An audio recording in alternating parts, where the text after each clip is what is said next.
Hello বন্ধুরা, আসসালামু আলাইকুম।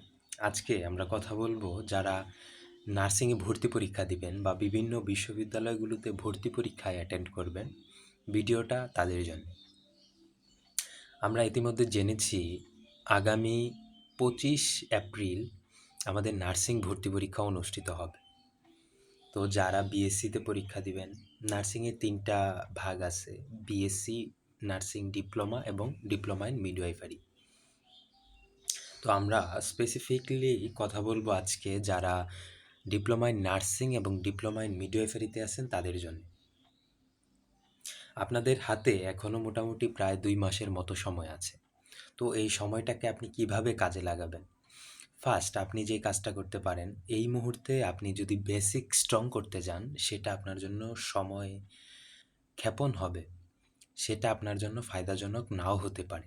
কিন্তু এই মুহূর্তে আপনি এখন যে কাজটি করতে পারেন তা হচ্ছে বিগত সালের কোশ্চেনগুলো সলভ করতে পারেন। আপনি বিগত সালের কোশ্চেনগুলো স্টেপ বাই স্টেপ প্রতিটা বোর্ড অনুযায়ী ভালোভাবে প্রত্যেকটা কোশ্চেন সলভ করেন। কেন এই কথা বলছি? আপনার নার্সিংয়ে দেখা যায় মোটামুটি 70-80% প্রশ্ন বিগত সালগুলো থেকেই কপি পেস্ট করে। আর আপনি যদি বিগত সালগুলোর প্রশ্ন ভালোভাবে ঝালাই করে নিতে পারেন, তাহলে আপনার একটা সমূহ সম্ভাবনা থাকে ভালো একটা রেজাল্ট করার।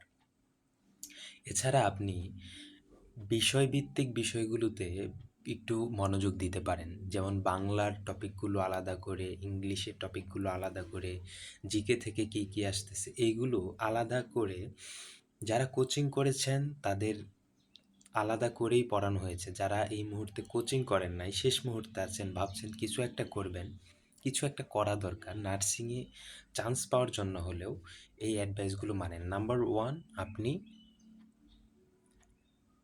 বেশি, বেশি মডেল টেস্ট দেন, বিগত সালের প্রশ্নগুলো সলভ করেন এবং পড়ার টেবিলে সময় দেন। আপনি বিষয়ভিত্তিক বিষয়গুলো ভালোভাবে শেষ করেন।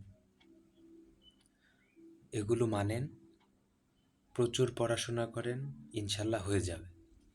ইনশাল্লাহ কোনো কিছুতে আটকাবেন না। কিছু না কিছু একটা কোথাও না কোথাও চান্স পেয়ে যাবেন। তো ধন্যবাদ সবাইকে। আসসালামু আলাইকুম।